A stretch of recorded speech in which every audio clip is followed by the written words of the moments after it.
සාදුකාරය පවත්වන හැම කෙනෙක්ම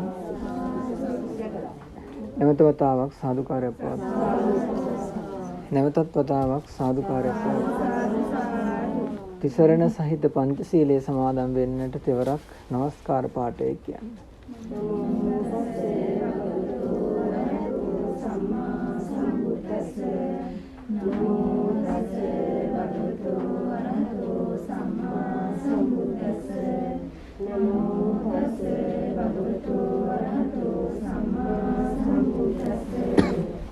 බුද්ධං සරණං ගච්ඡාමි ධම්මං සරණං ගච්ඡාමි සංඝං සරණං ගච්ඡාමි ဒုတိယံ පි බුද්ධං සරණං ගච්ඡාමි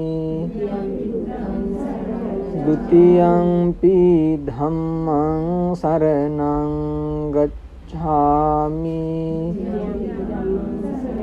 ဒုတိယံ පි සංඝං සරණං ගච්ඡාමි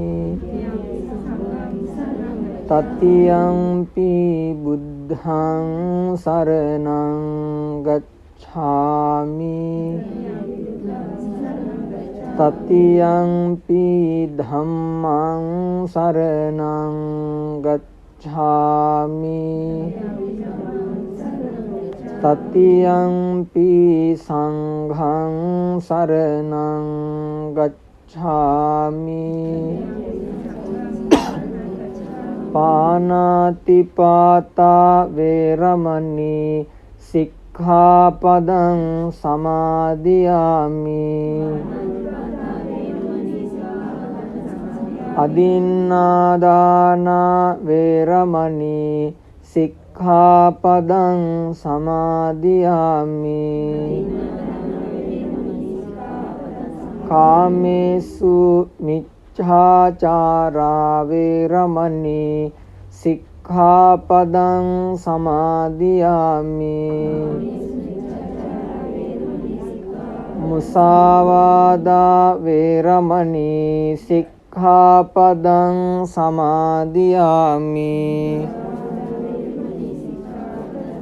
සුරාමේරය මජ්ජපමා දට්ඨානා වේරමණී සික්ඛාපදං සමාදියාමි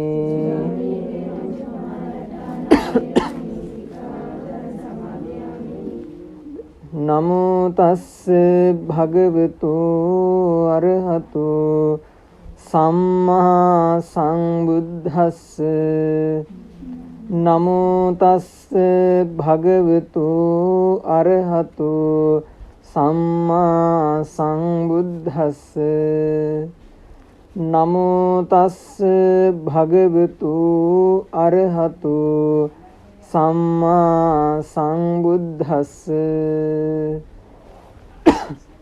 අප්පමිදං භික්ඛවේ මනුස්සානං ආයු ගමනීයෝ සම්පරායෝ කත්තබ්බං කුසලං චරිතබ්බං බ්‍රහ්මචරියං නත්ති ජාතස්ස අමරණං තී.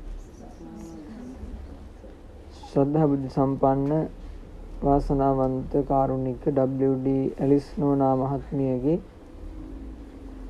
දුවදරුවන් ඥාති හිතයිශීන් අසල්වාසීන් ඇතුළු කරගත් ධර්ම ශ්‍රවණයට සූදානමින් සිටින පින්වතුනි, අද සන්ධ්‍යා කාලයේ ඔබේ නිවාසස්ථානයේදී ඔබ කල්පනා කළේ දැනට දින 6කට පමණ පෙර මිය පරලොව ගිය WD ඇලිස් නෝනා මහත්මියගේ පරලෝකගත ජීවිතය වෙනුවෙන් ජීවත් වන දුවදරුවන් විදිහට, ඥාති හිතයිශීන් විදිහට, අසල්වාසීන් විදිහට කළ යුතු කළ හැකි යුතුයකමක් ඉෂ්ට කරන්නටයි කල්පනා කළේ.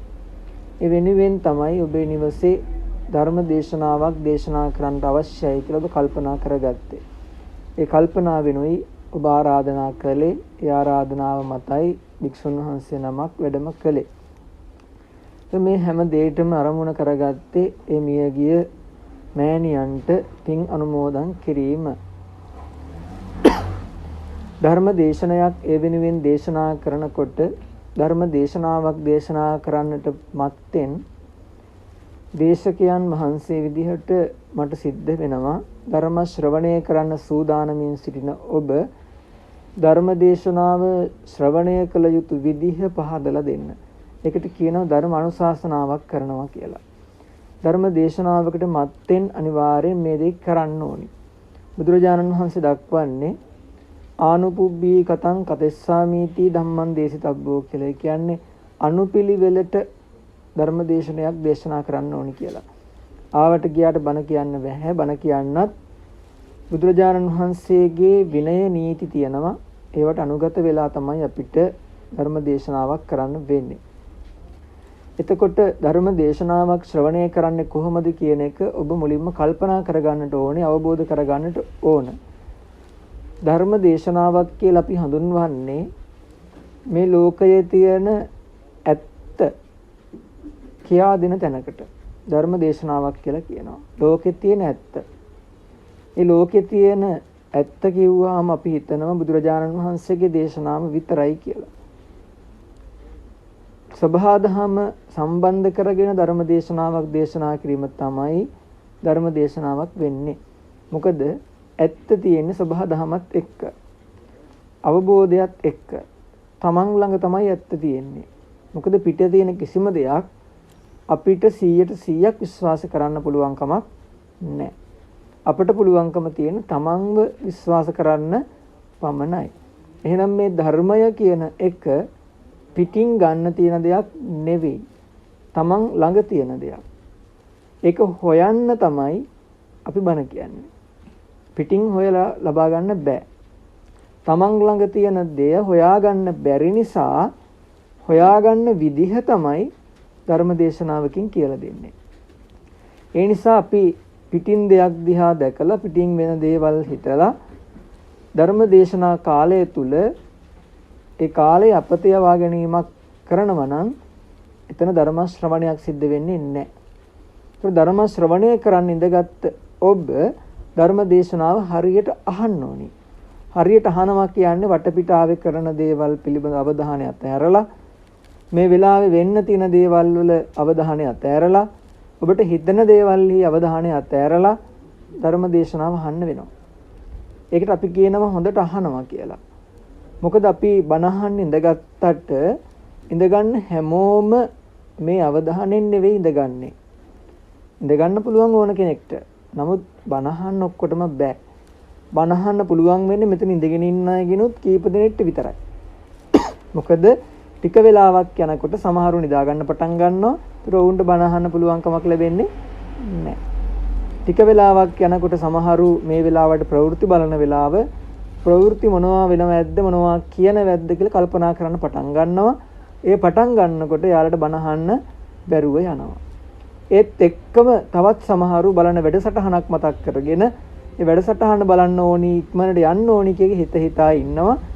එයාලට බණ අහන්නත් බැරුව යනවා. ඒත් එක්කම සමහරු බඩගින්නේ ඉන්නවා. සමහරු වතුර තිබහේ ඉන්නවා. මේ මොනවා හරි දෙයක් ගැන හිතලා සමහර අය බණ අහන එක නවත්තලා දානවා. වෙන දේවල් ගැන හිත හිතා කාලේ නාස්ති කරනවා. ඒ එකක්වත් බණ හීමක් වෙන්නේ නැහැ. ඒ නිසා එවැනි අවධානයන් අතහැරලා ධර්ම දේශනාව කරන කාල සීමාව තුල අපි දෙයක් ඉගෙන ගන්නවා කියලා හිතාගෙන මගේ ජීවිතයට මම දෙයක් අරගෙන මගේ ජීවිතය හදා ගන්නවා කියලා හිතාගෙන ධර්ම දේශනාව ශ්‍රවණය කරන්න ඕන. නැත්තම් බණ ඇහුව වෙන්නේ නැහැ. බණ ඇහුවේ නැත්තම් අපිට එතනින් එහා කරන්න තියෙන කිසිම දෙයක් කරන්න පුළුවන්කම ලැබෙන්නේ නැහැ. ඒ කියන්නේ අම්මට පින් දෙන්නයි ධර්ම දේශනාව කරන්නේ. පින් දෙන්න නම් පින් තියෙන්න ඕන. පින් තියෙන්න නම් බණ අහන්න ඕනේ. එහෙම නැත්තම් පින් සිද්ධ වෙන්නේ නැහැ. පින් සිද්ධ වුණේ නැත්තම් දෙන්න වෙන්නේ නැහැ. හරියට අපි මෙහෙම හිතන්නකො අපි ළඟ සල්ලි නැහැ. හැබැයි අපිට කෙනෙක්ට දෙන්න වෙනවා. දෙන්න ඕනි. සල්ලි නැහැ. මොකද කරන්නේ? දෙන්න පුළුවන්ද? බෑ. දෙනවා නම් දෙන්න වෙන්නේ ණයක් අරගෙන. ණයක් ගත්තොත් ගෙවන්න වෙනවා පොලියක් එක්ක. එහෙනම් ණය අරගෙන දෙන එක සාර්ථකද? නැහැ. එහෙනම් නැහැ කියලා නිකන් ඉන්න වෙනවා. දෙන්න වෙන්නේ නැහැ. ඒ විතරක් නෙවෙයි ණයට දෙනවට කවුරුත් කැමතිත් නැහැ. අපි දැන් ණයට අරගෙන දෙනවා නම් අපිට දෙන්න වෙන්නේ ණයටම තමයි. මොකද අපි ළඟ සල්ලි නැහැ. ණය ගෙවන්නවත් සල්ලි නැහැ. එහෙනම් ණයට අරගෙන තමයි දෙන්න වෙන්නේ. එහෙනම් ඒක සාර්ථක වෙන්නේ නැහැ. එයා ගන්න කැමතිත් නැහැ ණයක් හින්දා. ඒ වගේ තමයි පින් පව් කියන දෙක. පින කියන්නේ හොඳ දෙයක් දෙනවා කියන එක. හොඳ දෙයක් දෙනකොට ඕන කෙනෙක් ගන්න කැමතියි. හැබැයි ණයක් දෙනකොට ගන්න කැමති නෑ. ණය වගේ තමයි පව් කියන්නේ. අපේ බැංකු පොතට දාන සල්ලි වගේ තමයි පින්. ඒකෙන් අපිට පොලියක් එන්නේ. අපෙන් ගන්න අපිට පොලියක් දෙනවා. බැංකු පොතට සල්ලි දානකොට. හැබැයි ඒකේ අනිත් පැත්ත බැංකුවකින් ණයක් ගන්නකොට ඒ වගේම ලොකු පොලියකුත් එක්ක තමයි අපිට ඒක දෙන්නේ. පොලියත් එක්ක ගෙවන්න වෙනවා. පින් පව් දෙක ඔය වගේ. පව හරියට ණයක් ගන්නවා වගේ පොලිත් එක්ක ගෙවන්න වෙනවා. ඒ පොලිය අපිට දෙන පොලිය වගේ නෙවෙයි. අපිට දෙන්නේ 103යි. හැබැයි ණය ගෙවනකොට 113යි. 10 ගුණයක් එකතු වෙලා එකට 10ක් එකතු වෙලා දෙන්නේ. ණය වැඩියෙන් ගෙවන්න ඕනේ. අපිට දෙන්නේ අඩුවෙන්. ඒතර පව් කියන එක දෙගුණ තෙගුණ වෙලා තමයි ගෙවන්න වෙන්නේ. ඒ නිසා අපි මේ කාලේ මේ වෙලාවේ පව් කළොත් පව් කියන්නේ වැඩක් නැති දේවල් කියන එකනේ. වැඩක් නැති දේවල් කළොත් අර මම කලින් කිව්වා වගේ නිකන් කාලේ කාලා දැම්මොත් අපිට දෙන්න දෙයක් නැතුව යනවා. එහෙනම් අපි කරපු පින්කම මොකද වෙන්නේ? අසාර්ථක වෙලා යනවා. එහෙනම් පින්කමට ඕකට කියනවා බුදුහාමුදුරුවෝ ගොංකමක් කියලා. පින්කම ගොංකමක් කරගන්නවා කියලා කියනවා. පින්කම් කරන්න පටන් ගන්න හැබැයි කරලා නවත්තන්නේ ගොංකමක්. එහෙම කරගන්න එපා. පින් කරන්න ඉඳගත්තා නම් පින කරන්න. පින් කරන්න අපිට සල්ලි ඕනේ නැහැ. පව් කරන්න සල්ලි ඕනෙත් නැහැ. පිනුත් සල්ලි නැතුව කරන්න පුළුවන්. පවුත් සල්ලි නැතුව කරන්න පුළුවන්. මේ දෙකම කරන්නේ හිතින් අපි කරන්නේ. පිනුත් කරන්නේ හිතින්, පවුත් කරන්නේ හිතින්. බුදුහාමුදුරු මතක් කරන්නේ චිත්තම් පුනාතීති පුඤ්ඤං කියලා. හිත සතුටු වෙන දේවල් වලට තමයි පින කියන්නේ. ඒ වගේම මේක අනිත් පැත්ත හිත දුකටපත් වෙන දේවල් වලට තමයි පව් කියලා කියන්නේ. එතකොට ඔබ පින්කම දිහා පස්සේ දවසක හැරිලා බලනකොට ඔබට තියෙන්නේ අපරාධේ නේද කියලා හිතන්න නම් ඒක පිනක්ද පවක්ද? පවක්.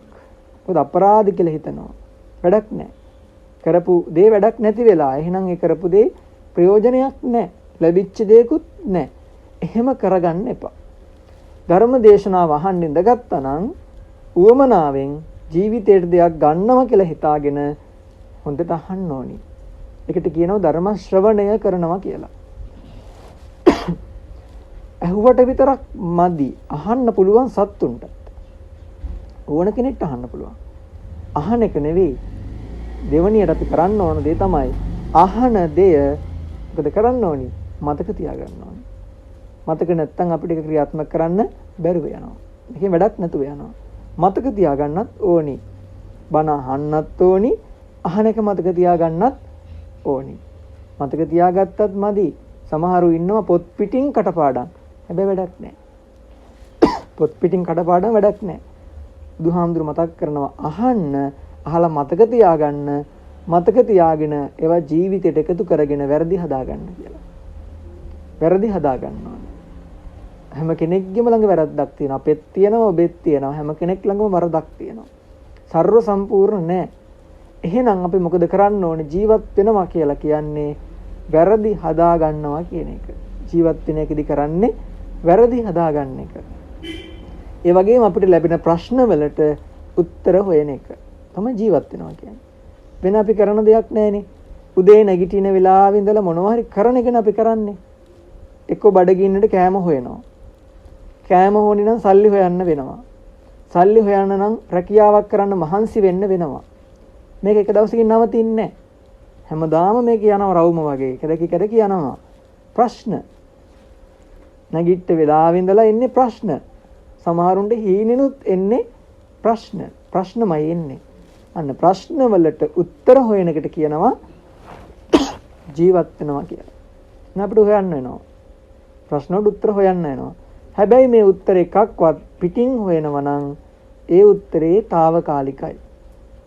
ප්‍රශ්නවලට උත්තර පිටින් හෙව්වොත් ඒ උත්තර తాවකාලිකයි. ප්‍රශ්නවලට උත්තර හොයන්න ඕනි තමන්ගෙන්මයි. කවුරු හරි කෙනෙක් තමන්ගෙන් ප්‍රශ්නෙට උත්තරේ හොයාගත්තොත් ඒ ප්‍රශ්නේ උත්තරේ ਸਰව සම්පූර්ණයි. ආයෙක හොයන්න දෙයක් නැහැ. මොකද තමන්ගෙන් හොයාගත්තේ. ආයෙ හොයන්න දෙයක් නැහැ. තමන්ව හොයාගන්න කෙනාට පිට දේවල් හොයාගන්නවා කියන එක අමාරු දෙයක් නෙවෙයි. පිට දේවල් ඉක්මනට හොයාගන්න පුළුවන්. හැබැයි තමන්ව හොයාගන්න ඕනේ. අමාරුයි. ඕකට බුදුහාමුදුරු කියන සම්දිට්ඨිකෝ කියලා. අපි වඳින ගාථාවේ තියෙන්නේ ස්වාක්ඛාතෝ කියලා ගාථාවක් වඳිනව නේද? ධන ගහලා වඳිනකොට කියන්නේ ඔය ඒකේ තියෙන සම්දිට්ඨිකෝ කියලා. ඒ සම්දිට්ඨිකෝ කියන්නේ තමන් තුලින් තමන් දකින්න කියන එක. තමන් තුලින් දකින්න පිටින් නෙවෙයි. අපි පුරුදු වෙලා තියෙන්නේ සාමාන්‍යයෙන් හැම දෙයක්ම පිටින් දකින්න. පිටින් දකින්නේ. අපිට කවදාකවත් අපේ ඇස් දෙක පේනවද? නැහැ. ඇස් දෙක පේන්නේ. කණ්ණාඩියක් ළඟට ගියොත් නම් පෙනෙයි. හැබැයි අපි අපේ ඇස් දෙකෙන් අපේ ඇස් දෙක බලා ගන්න බෑ. ප්‍රතිබිම්බයෙන් තමයි පෙනෙන්නේ. හැබැයි අනිත් අයව පේනවා. පිට පේනවා. ඇතුළ පේන්නේ නැහැ. එළිය විතරයි පේන්නේ. ඒ කියන්නේ තමන්ව පේන්නේ නැහැ. අනුන්වයි පේන්නේ. කනට ඇතුළ ඇහෙන්නේ නැහැ. එළිය ශබ්දය ඇහෙන්නේ. හොඳට හිතලා බලන්න මේ ඉන්න වෙලාවේ ඔබට ඔබේ හදවතේ ගැස්ම ඇහෙනවද? ඇහෙන්නේ නැහැ. හැබැයි ඔය එළියට අකරන් සද්දේ ඇහෙනවා. පිට සද්දේ දුරක සද්දයක් ඇහෙනවා. ළඟම තියෙන සද්දේ ඇහෙන්නේ නැහැ. නහර වැල් දිගේ ලේ යනවා. සද්ද ඇහෙනවද? නැහැ. එළිය කතා බහ කරන එක ඇහෙනවා. පිට ඇහෙනවා. ඇතුළ ඇහෙන්නේ නැහැ. ඇස් දෙකත් එහෙමයි, කනත් එහෙමයි, නාසයත් එහෙමයි. කවදාකවත් ඇඟ ඇතුලේ සුවඳ දැනෙලා තියෙනවද? ගඳ දැනෙලා තියෙනවද? නැහැ, දැනෙන්නේ නැහැ. හැබැයි පිටින් එන ගඳ සුවඳ ඉක්මනට දැනෙනවා. ඉක්මනට ඒක දැනෙනවා. පිට තමයි හොයන්නේ හැමදේම අපි. දිවත් එහෙමයි. ඇඟ ඇතුලේ තියෙන රසක් දැනෙන්නේ නැහැ. ලේවල රස දැනෙන්නේ නැහැ. කාලා බලන්න ඕන. පිටින් කාලා බලන්න ඕන. ඇතුලෙන් ඇවිල්ලා රස දැනෙන්නේ නැහැ. කිසිම දෙයක ඇතුලෙන් රස දැනෙන්නේ නැහැ. පිටින් ගියොත් තමයි රසක් දැනෙන්නේ. පිටින් යන්න ඕනේ රස. ඒ වගේම ශරීර ස්පර්ශය බලන්න. ඇඟ ඇතුලේ කොච්චර ඇටකොඩු තියෙනවද? 300කටත් වැඩිය තියෙනවා. ඇටකොඩු කොටස් 300ට වැඩිය තියෙනවා. නහරවැල් 800කට වැඩිය තියෙනවා. මස් කොච්චර තියෙන කිලෝ ගාණක් තියෙනවා. ඔය එකක්වත් දැනෙනවද? Tamanට තමන්ගේ ඇඟ ඇතුලේ තියෙන මස් ටික දැනෙනවද? තියෙනවා කියලා. දැනෙන්නේ නැහැ. නහර දැනෙන්නේ නැහැ. බර දැනෙන්නෙත් නැහැ. මේකක්වත් දැනෙන්නේ නැහැ ඇතුලේ තියෙන හින්දා. හැබැයි මේ එළියෙන් එන ෆෑන් එකේ හුලංසැර දැනෙනවා. බිත්තිය හේතු වෙලා ඉන්නකොට බිත්තියේ ස්පර්ශය දැනෙනවා. ඇඳුම දැනෙනවා. මේ හැමදේම පිටින් එන ඒවා අපිට දැනෙනවා. අන්න අපි පුරුදු වෙලා තියෙන්නෙම පිටින් හොයන්න. පිටින් හොයන තාක්කල් ඇතුළ හොයාගන්න බැරුව යනවා. ඒකනේ භාවනා කරනකොට ඇස් ටික පියාගන්න කියන්නේ. පිටින් පේන දේවල් නවත්තන්න තමයි ඇස් ටික පියාගන්න කියන්නේ. භාවනා කරනකොට. ඒකල කියනවා කණෙන් ඇහෙන එක නවත්තන්න හුස්මට අවධානය දෙන්න කියලා. ඒකට හුස්ම ගන්න එක තමයි ඇහෙන්නේ. පිටින් එන සද්ද නවත්තන්නයි මේක කරන්න කියන්නේ. ඒකල කට වහ ගන්න කියනවා. නහයෙන් හුස්ම ගන්න කියනවා. කට වහනකොට දිව දැනෙන එක නවත්තලා යනවා. නහයෙන් දැනෙනවා මොකද්ද දැනෙන්නේ? ඇඟේ ඇතුලේ තියෙන හුස්ම රැල්ල දැනෙන්න පටන් ගන්නවා. භාවනාව යෝග කරන්නේ. ඇයි මේ? ඇතුලෙන් හොයන්න ඕනේ තමන් කවුද කියලා. තමන් කවුද කියලා හඳුනාගත්ත කෙනාට ලෝකය හඳුනා ගන්නවා කියන එක ප්‍රශ්නයක් නෙවෙයි. මම මේ කරුණ කියාගෙන ආවේ බණ කියන්නේ හේතුව දින 6ක් ගත වෙලානේ මරණයකින්. මේ මරණය කියන එක ඇතුලෙන් දැනෙලා තියෙනවද? කවදාකවත් තමන්ගෙන් දැනෙලා තියෙනවද? නෑ. තමන්ගෙන් දැනෙලා නෑ. පිටිනුයි දැක්කේ. මැරෙනව දැකලා තියෙන ඕන තරම්. හැබැයි පිටින්. මලගෙවල් වල ගිහින් තියෙන ඕන තරම්. හැබැයි පිටින්. තමන්ගේ මලගෙදර දැකලා තියෙනවද තමන්? දැකලා තියෙනවද? දැකලා නෑ. හැබැයි දකින්න ඕනේ. දැක්කොත් ඇඬෙන්නේ නෑ. ඇඬෙන්නේ නෑ කියන්නේ තමන් ගැන ඇඬෙයි. හැබැයි පිට කෙනෙක් මැරුණට පිට කෙනා කෙනකින් අම්මා කියන එකත් පිටයි. තමන් නෙවෙයිනේ. තාත්තා වුණත් පිටයි. තමන්ගෙන් එහා ඉන්න හැම කෙනාම පිටයි. ඥාති සම්බන්ධ නෙවෙයි මම මේ කතා කරන්නේ. ශරීර වශයෙන් පිටයි. වෙන කෙනෙක්. ඒ වෙන කාගේ වුණත් මරණයක්, වෙනස් වීමක්, තුවාල වීමක්, කැඩීමක්, බැනුමක් අපිට දැනෙන්නේ නැතුව යනවා. තමන්ගේ මරණය දැක්කොත් කොහොමද තමන්ගේ මරණය දකින්නේ? කොහොමද ඒක දකින්නේ? මවාගෙනද? මරණය දකින්නේ නැහැ. අපි දන්නේ නැති වුණාට අපි මැරෙනවා හැම මොහොතකම. හැම තප්පරයකම මැරෙනවා. කොහොමද හොයාගන්නේ ඔක?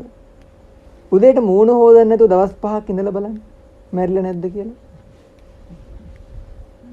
මූණ හොදන්නේ නැතුව දවස් 5ක් ඉඳලා බලන්න. 5කුත් ඕනේ නැහැ. එක දවසක් ඉඳලා බලන්න. මූණ හොදන්නේ නැතුව මැරිලා නැද්ද කියලා? හැම මැරිලා තියෙනවා. ඇහි ඇතුලේ තියෙන ශෛලය මැරිලා තියෙනවා. ඒ නිසා කබේ එන්නේ එළියට. මැරිලා තියෙනවා. මූණ කළු වෙන්න පටන් ගන්න දවස් දෙකක් යනකොට හේදුවේ නැත්තම් අතගාලා බැලුවොත් හැම ගැලවිලා අතට එනවා මූණේ. ඇයි මැරිලා? හැම මැරිලා. නාන්න නැතුව ඉඳලා බලන්න. මොකද වෙන්නේ කියලා. මැරෙනවා මොහොතක් පාසා මැරෙනවා. ඒක වහන්න නැති කරන්න නෙවෙයි. වහන්න අපි මොකද කරන්නේ? මූණ හොදනවා. නානවා.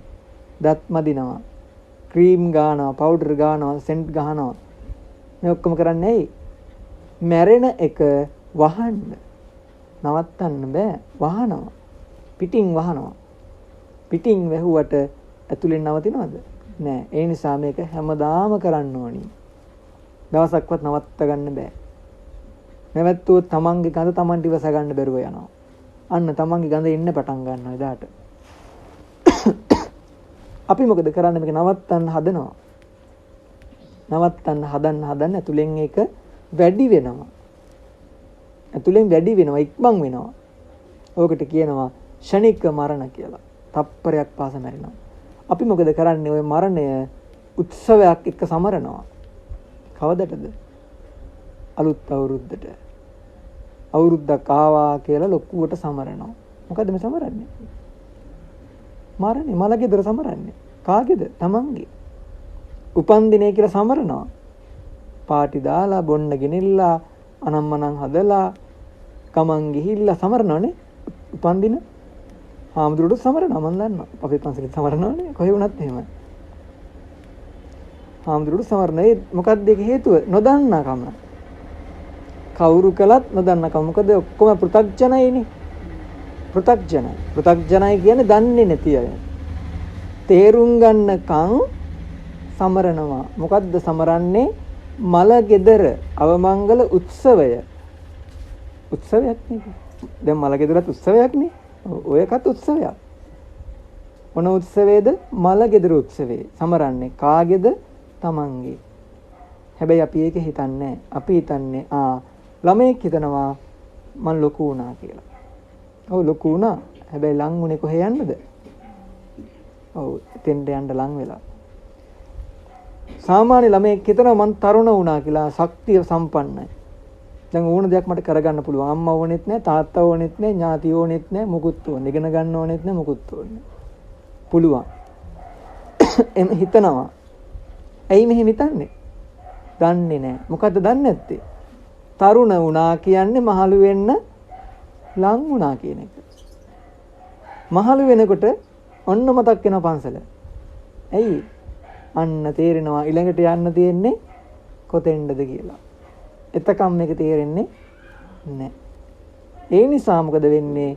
ඔය නොතේරුණ කාල සීමාවේ අපි පුළුවන් තරම් හොඳ නරක අතහැරලා හිතන හැමදේම කරනවා. හොඳ නරක දෙකම අතහැරලා. හැබැයි හිතන හැමදේම කරන්න ගියපුවාම වැඩියෙන් වෙන්නේ මොනවද? වැරදි. වැඩියෙන් වෙන්නේ වැරදි. හිතන දේ කරන්න ගියම වෙන්නේ එකයි. අඩුවෙන් තමයි හොඳ දෙයක් වෙන්නේ. හැබැයි හිතලා කරොත් වැඩියෙන් වෙන්නේ හොඳ දේ, අඩුවෙන් වෙන්නේ වැරදි. බුදුහාමුදුරුවෝ කියනවා, දේශනා කරනවා මෙන්න මේක තේරුම් ගන්නලු. මොකක්ද? තප්පරයක් පාසා මරණයට යනවා කියලා.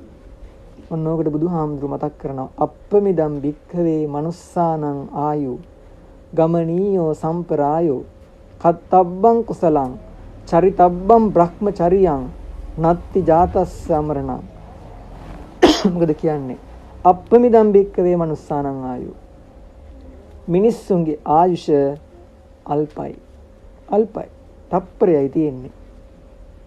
තප්පරයයි තියෙන්නේ. දවසයි තියෙන්නේ. හෙට දවසක් ඒ විද නැද්ද දන්නේ නැහැ. එන්නත් පුළුවන්, නොඑන්නත් පුළුවන්.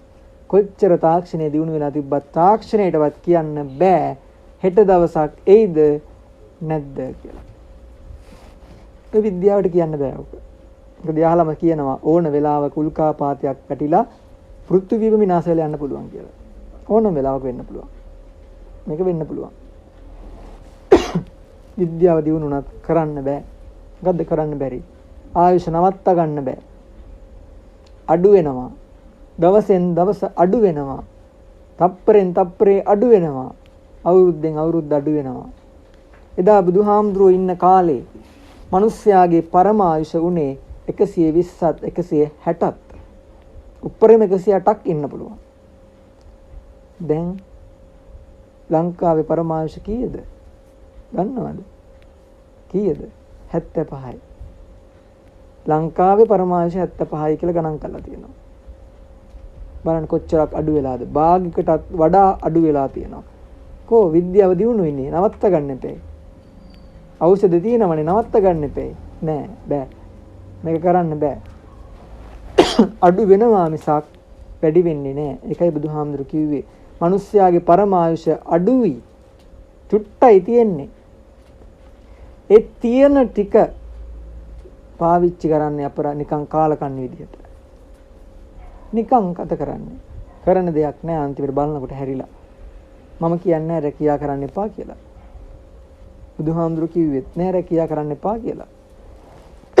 හැබැයි කරන ගමන් තමන්ව දකින්න. තමන්ගේ වෙනස දකින්න. දවසක් පාසා උදේ කණ්ණාඩිය බලනකොට තමන්ගේ වෙනස දකින්න. මම කොච්චරක් වෙනස් වෙලාද කියලා. තමන්ට ඇහුම්කන් දෙන්න. තමන්ගේ ඇතුළට ඇහුම්කන් දෙන්න පුරුදු වෙන්න. දවසට විනාඩි 5ක්. වැඩිපුර එපා. විනාඩි 5ක්. තමන්ගේ ඇතුළට ඇහුම්කන් දෙන්න. පපුවේ හඬ තමන් අහන්න පුරුදු වෙන්න. දවස් විනාඩි 5ක් වෙන් කළා.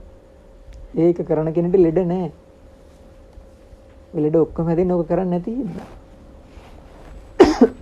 තමන් ගන්න හුස්ම ගැන අවධානයක් නැති හින්දා. තමන් කන බොන කෑම බීම ගැන අවධානයක් නැති හින්දා. තමන් පාවිච්චි කරන සුවඳ ද්‍රව්‍ය වල අවධානයක් නැති හින්දා තමයි ලෙඩ බිහි වෙන්නේ. ලෙඩ වෙන්නේ. තමන්ගේ බර තමන්ට වෙනස තේරෙන්නේ නැහැ. තමන්ගේ ඇඟේ දුර්වලකම තමන්ට තේරෙන්නේ නැහැ. වයසට යෑම තමන්ට තේරෙන්නේ නැහැ. නොතේරෙන හින්දා ටික කාලයක් යනකොට නොදැනීම ලෙඩෙක් වෙලා තියෙනවා. ඔකයි වෙන්නේ. හැබැයි අපි ඇතුළට ඇහුම්කන් දෙනවා නම් තමන්ට ඇහුම්කන් දෙනවා නම් අන්න පොඩි වෙනස තමන්ට තේරෙන්න පටන් ගන්නවා. තමන්ගේ ඇඟේ පොඩි වෙනස තමන්ට දැනෙනවා. ඒ පොඩි වෙනස දැනෙනකොටම ලෙඩේ ආරම්භය හොයාගන්න පුළුවන්. ලෙඩේ ආරම්භය හොයාගන්න පුළුවන් නම් ලෙඩ හැදෙනකම් බලාගෙන ඉන්න අවශ්‍ය නැහැ. නවත්ත ගන්න පුළුවන් ලෙඩ. අන්න බලන්න බුදුහාමුදුරු කියපේක මේ. පොඩි සරල දෙයක් දවසට පොඩි වෙලාවක් වෙන් කරන්න තමන් වෙනුවෙන්. දවසම අණු වෙනුවෙන් වෙන් කරාට කමක් නැහැ. පොඩි වෙලාවක් තමන් වෙනුවෙන් වෙන් කරන්න. තමන් වෙනුවෙන්. තමන්ගේ සාර්ථකත්වය වෙනුවෙන් කරන්න. මොකද සල්ලි හම්බ කරන්න ඕන කෙනෙක්ට පුළුවන්. හැබැයි අරගෙන යන්න පුළුවන්ද? අරන් යන්න බෑ. ලෙඩ වුණොත් සල්ලි වලින් වැඩක් තියනවද? නැහැ. කවුද මේක කියන්නේ? කෝටිපතියෙක් කියන මේ කතාව. ලෝකෙම කෝටිපතියෙක් මේ කතාව කියනවා. කවුද? අහලා ඇති. ලෝකේ තියෙන ප්‍රකට සමාගමක් Apple සමාගම කියලා. Apple phone, computer හදන්න යාලා. වාහනත් හදනවා. ලෝකේ ප්‍රකට සමාගමක්. ස්ටීවන් කියලා කෙනෙක් ආරම්භ කරන්නේ. එයා මැරෙන්න සතියකට කලින් ලස්සන කතාවක් කරනවා. අපිට ලස්සනයි හැබැයි දුකෙන් කරන්නේ කතාව. අඬා කරන්නේ. මොකද කියන්නේ? එයා කියනවා මට ඕන තරම් සල්ලි තියෙනවා. මම කලේ සල්ලි හම්බ කරපු එක. මම හම්බ කරලා තියෙන කෝටි ගණන් මගේ ළඟ සල්ලි තියෙනවා. ඉඩ කඩම් ගන්න පුළුවන්, වාහන ගන්න පුළුවන්, ගෙවල් දොරවල් ගන්න පුළුවන්. මට හිතෙන හැමදේම ගන්න මගේ ළඟ සල්ලි තියෙනවා. ඒ තරම් සල්ලි මගේ ළඟ තියෙනවා. හැබැයි එයා කියනවා මට ලේපිලිකාවක් තියෙනවා, මට ජීවත් වෙන්න කාලේ නැහැ. හම්බ කරපු සල්ලි වලින් මම ජීවත් උනේ නැහැ. එයා කියන්නේ මන් නෙවෙයි. අහලා බලන්න. ඉන්ටර්නෙට් එකේ තියෙන බලන්න පුළුවන් ඕන කෙනෙක්ට. ජීවත් වෙන්න බැරි වුණා මට. සල්ලි හම්බ කරා මම ජීවත් උනේ නැහැ. ලේපිලිකාවක් හැදිලා ඒ කතාව කරලා සතියකින් මැරෙනවා. එයා කියනවා ડોක්ටර්ස්ලා මැරෙන්න කලින් මට මාස 3ක් ජීවත් වෙන්න ඕනි. කරන්න බැරි වැඩක්. මාස 3ක් මට ජීවත් වෙන්න ඕනි. ඇයි? හම්බ කරපු සල්ලි වලින් ජීවත් වෙන්න. එයා වියදම් කරලා ජීවත් වෙන්න ඕනි මට. ඒකට මාස 3ක් අරන් දෙන්න කියලා කියනවා. නමුත් කියලා සතියයි මිනිස්සයා මැරෙනවා. සතියකට වඩා ඉන්න හම්බුන්නේ නැහැ.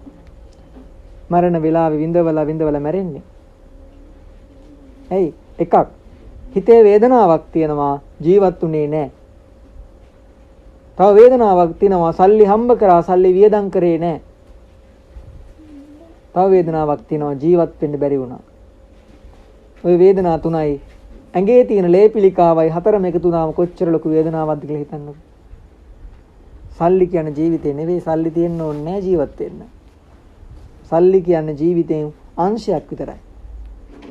පොඩි දෙයක් සල්ලි කියන්නේ. අපි ලොකු කරගත්තට. ඔක බොරුවක් නං. පොඩි ළමෙක් නොතේරෙන ළමෙක්ට දෙන්න බලන්න 5000 කොලයක් මොකද කරන්න බලන්න. සල්ලි කියන්නේ ඒ තරම් වටින දෙයක් නම් පොඩි ළමයෙකුට නොතේරෙන වයස ළමයෙකුට 5000 කොලයක් දෙන්න බලන්න. රොකට් එකක් හදලා විසි කරන්නේ නැද්ද බලන්න. විසි කරනවා. බෝට්ටුවක් හදලා දානවා වතුරට. වෙන ළමයෙක් ඔගේ අර සතා කපලා අලවන පොතක. සතාගේ පින්තූරේ කපලා අලවන පොතක පොඩි කාලේ. ඇයි? එයාට වටින්නේ නැහැ. සල්ලි කියන්නේ වටිනාකම හදාගත්ත දෙයක් මිසක ඇත්තටම වටින දෙයක් නෙවෙයි. අපි හදාගන්නේ වටිනාකම. මෙච්චරක් වටිනවා. මෙච්චරක් වටිනවා කියලා. කාගේද වැරද්ද? අපේමයි. අපි වටිනාකමක් දෙන තාක්කල් ඒක එච්චරක් වටිනවා. කොයි වෙලාවෙ හරි වටිනාකම අපෙන් අතහැරුණොත් එදාට අපිට එකක්වත් වටින්නේ නැහැ. වටින්නේ නැහැ. හරියට කෝටියක් තියෙන මිනිස්සෙකුට රුපියලක වටිනාකමක් දැනෙන්නේ නැහැ වගේ. කෝටියක් තියෙන මිනිස්සයාගෙන් රුපියලක් ගත්තට දැනෙන්නේ නැහැ යාට. කෝටියක් තියෙන හින්දා. හැබැයි පොඩි කෙනෙකුගෙන් කියන්නේ රුපියල් 100ක් තියෙන මිනිස්සෙක්ගෙන් රුපියල් 10ක් ගත්තොත් ලොකුවට දැනෙනවා. ලොකුවට දැනෙනවා. ඇයි? ඒ Taman දෙන වටිනාකමත් එක්ක. මේ සල්ලි ගැන විතරයි මං කිව්වේ. හැම දෙයකටම එහෙමයි. මේ ඔක්කොටම වටිනාකමක් අපි දෙන්නේ ඇයි? ජීවත් වෙන්න. ඇයි ජීවත් වෙන වටිනාකම් දෙන්නේ? තමන්ව හඳුනාගත්තේ නැති හින්දා. තමන්ව හඳුනාගත්තේ නැති හින්දා. අමාරුයි. හැබැයි කරන්න වෙනවා. කරන්න වෙනවා. කරේ නැත්තම් තමයි වෛරය බැඳලා ක්‍රෝධ කරලා ඊර්ෂ්‍යා කරලා පලි අරගෙන ගහගෙන මරාගෙන කොටාගෙන මේ ඔක්කොම කරන්නේ තේරුම් ගන්න නැති හින්දා. තේරුම් ගන්නේ නැහැ. ඇහුම්කන් දෙන්නේ නැහැ. තමන්ට තිය අනුන්ටවත් ඇහුම්කන් දෙන්නේ නැහැ වර්තමානයේ. ඔක්කොම සල්ලි වලට යට කරනවා. ඒක ප්‍රතිඵලයේ විනාශය. ප්‍රතිඵලයේ විනාශය. සංස්කෘතිය විනාශයි. යුතුයකම් විනාශයි. ගුණධර්ම විනාශයි. අධ්‍යාපනයේ විනාශයි. ඔක්කොම විනාශ වෙලා. බුදුහාමුදුරුවෝ කියනවා මිනිස්යාට මේ ටික තේරුම් ගන්න ලොකු කාලයක් නැහැ. පොඩි කාලයයි තියෙන්නේ. ගමනීයෝ සම්ප්‍රායෝ ගත වෙන මොහොතක් පාසා යන්නේ කොහෙද මරණයට. ඒ නිසා ලොකු වෙලාවක් ඉතුරු වෙලා නැහැ. ඇයි? මැරෙන වෙලාව කාටවත් කියන්න බෑ. මැරෙන දිනය කාටවත් කියන්න බෑ. මැරෙන තැන කාටවත් කියන්න බෑ. මැරෙන හේතුව කාටවත් කියන්න බෑ. මරණින් පස්සේ වෙන දේ කාටවත් කියන්න බෑ. මේ පහ කාටවත් කියාගන්න බෑ. වෙනස් කරන්නත් බෑ. වෙනස් කරන්නත් බෑ. වෙනස් කරන්න පුළුවන් එක්කෙනෙක්ට කාටද? බුදුහාමුදුරුවෝ ලස්සන උපමාවක් කියනවා. මේ ලෝකේ වෙනස් කරන්න බැරි දේවල් 4ක් තියෙනවලු. ඒ 4 එක්කෙනෙක්ට පුළුවන් වෙනස් කරන්න. කාටද? බුදුහාමුදුරුවෝ කියනවා කාටද වෙනස් කරන්න ඕනි නම් ලොකු ගල් ගෙඩියක් අරගෙන, කළු ගලක් අරගෙන යන්නලු ලිඳක් ළඟට. ලොකු ගලක් අරගෙන ලිඳක් ළඟට යන්නලු. අරගෙන ගිහිල්ලා මම මැරෙන්න එපා. මම මැරෙන්නේ නැත්තම් ගල යට යන්න එපා කියලා හිතාගෙන දාන්නලු ලිඳට. වතුර තියෙන ලිඳකට. මම මැරෙන්න එපා. මැරෙන්නේ නැත්තම් යට යන්නත් එපා ගල. දාන්නලු බලන්න. මොකද වෙන්නේ? දාපු ගමන් යට. ඒක කාටද නවත්ත ගන්න පුළුවන් නම්, ඒ කියන්නේ යට යන්නේ නැති වෙන්න ගලක් දාන්න පුළුවන් නම්, කළු ගලක්, ප්ලාස්ටික් නේද නෙවෙයි, කළු ගලක් දාන්න පුළුවන් නම් යට යන්නේ නැති වෙන්න එයාට පුළුවන්ලු මැරෙන්නේ නැතුව ඉන්න. ඒ විදිහට ගලක් කාටද දාන්න පුළුවන් නම් එයාට පුළුවන්ලු ලෙඩ වෙන්නේ නැතුව ඉන්න. ඒ විදිහේ ගලක් කාටද දාන්න පුළුවන් නම් එයාට පුළුවන්ලු වයසට යන්නේ නැතුව ඉන්න. ඒ විදිහේ ගලක් දාන්න පුළුවන් නම් කෙනෙකුට එයාට පුළුවන්ලු සදාකාලිකව තරුණ වෙලා ඉන්න. කැඩෙන්නේ බින්දෙන්නේ නැතුව ඉන්න. කැලි කැඩෙන්නේ නැහැ, තුවාල වෙන්නේ නැහැ, හැම ගැලවෙන්නේ නැහැ, ඇහි පිහාටු වැටෙන්නේ නැහැ, කොණ්ඩේ වැටෙන්නේ නැහැ. එහෙම ඉන්න පුළුවන්ලු අර ගලක් පා වෙන්න දැම්මොත්. කළු ගලක්. ස්වභාවික ගලක් එහෙම දාන්න බෑ. තියෙන්නේ නැහැ. වෙන දෙයක් නෙවෙයි මේ කියන්නේ. ඔය එකක්වත් වෙනස් කරන්න පුළුවන් දේවල් නෙවෙයි. ඒක ස්වභාවධර්ම නියතියක්. අපිට විතරක් අදාළ දෙයක්වත් නෙවෙයි. හැම දෙයකටම අදාළ නියතියක්. ගයක් හදනවා, ලොකුවට හදනවා, තට්ටු 10 12 20 හදනවා. හැබැයි නොහිතන වෙලාවක ඔය තට්ටු ඔක්කොම කඩානේ වැටෙනවා. භූමිකම්පාවක් ආපෙලාවට ඔක්කොම ඉවරයිනේ. කොච්චර ලොකුවට හැදුවත් කඩන් වැටෙන බිමට. සුනාමියක් ආපෙලාවට කඩන් වැටෙන බිමට. කොච්චර ලොකු වුණා. ලොකුකම තියෙන හිතේ විතරයි. හැබැයි හදන කිසි දෙයක ලොකුකමක් නෑ ස්වභාවධර්මයට. ස්වභාවධර්මයට ලොකුයිද, පොඩියිද, ලස්සනයිද, කැතයිද, හොඳයිද, නරකයිද අදාළ නෑ. එයාට අදාළ නියම ටික තමයි කැඩෙන්න ඕනි. හැම දෙයක්ම කැඩෙන්න ඕනි. හැම දෙයක්ම වෙනස් වෙන්න ඕනි. ස්වභාවධර්ම නියති වෙනස් වෙන්න ඕනි. හැම දෙයක්ම ගෙවෙන්න ඕනි. කියන වයසට යන්න ඕනි. වයසක් ගත වෙන්න ඕනි. හැම දෙයක්ම විනාශ වෙලා යන්න ඕනි. ස්වභාවධර්ම නියති. ඔය නියති එකක් හරි අපි වෙනස් කරන්න හැදුවොත් ස්වභාවධර්ම අපිව වෙනස් කරනවා. මිනිස්සයා බය වුණා කරදර ඇවිල්ලා මිනිස්සයාගේ ජීවිතේ නැති වෙයි කියලා. ඒක නවත්තන්න විද්‍යාගාර හදලා වෛරස් හැදුවා. අදටත් හදනවා. මේ මොහොතේත් හදනවා. වෛරස්. ප්‍රතිඵලය මොකද උනේ? ලෝකෙම දාගෙන ඉන්නවනේ නහයද? පරිසරය ගහන්න පටන් ගත්තා. එයාට විරුද්ධව යන්න ගියේ. පරිසරයෙන් ස්වභාවික එන දෙයක් නැතුව අපි බලෙන් හදලා ඒවට බෙහෙත් හොයන්න පටන් ගත්තා. නැති වෛරස් හැදුවා අලුතෙන්. හැංගිලා තිබ්බ වෛරස් එළියට ගත්තා. කැණීම් කරලා එළියට ගත්තා. හංගලා තිබ්බ වෛරස් පරිසරයෙන් හංගලා තිබ්බේ කොහෙද? ඇන්ටාර්ක්ටිකා වගේ අයිස් වලින් යට කරලා තිබ්බා. වෛරස් මොකද කරේ? ගත්තා එළියට. ගන්නවා එළියට අදටත්. ඒකේ ප්‍රතිඵලය අද මෙහෙමයි, හිත මීට වඩා දරුණුයි. ඇයි? ස්වභාවධර්මයට විරුද්ධව යන්න යනවා. සබහා දහමේ නියමයන් කඩන්න හදනවා. බෑ දෙන්නේ නැහැ. සබහා දහමෙන් කඩන්න දෙන්නේ නැහැ. මිනිස්යාට ගොඩාක් ප්‍රශ්න වෙලා තියෙන ඕක. සබහා දහමෙන් ගස් හැදෙන්න ක්‍රමයක් දීලා තියෙනවා. ඇටයක් විසි කරොත් පැලවෙනවා. මොකද කරේ? රසායනික ගහලා පැල කරන්න පටන් ගත්තා. ප්‍රතිඵලය මිනිස්යාගේ ආයුෂ අඩු වෙන්න ගත්තා. මොකයි ඇත්ත? රසායනිකත් එක්ක මිනිස්යා යනකොට ආහාර රටාව අනිත් පැත්තට මිනිස්යාගේ ආයු ටික කපන්න ගත්තා. සබහා දහමෙන් අතීතේ රසායනික පාවිච්චි කරේ නැහැ. ඒකේ ප්‍රතිඵලය අවුරුදු 160ක් ජීවත් වුණා. ඒකත් ලෙඩ්ඩු නෙවෙයි. දව සම්පන්න වැඩක් පොලක් කරගෙන තමයි ජීවත් වුනේ 160 මිනිස්සු. 120 ජීවත් වුනේ තමන්ගේ වැඩේ තමන් කරගෙන.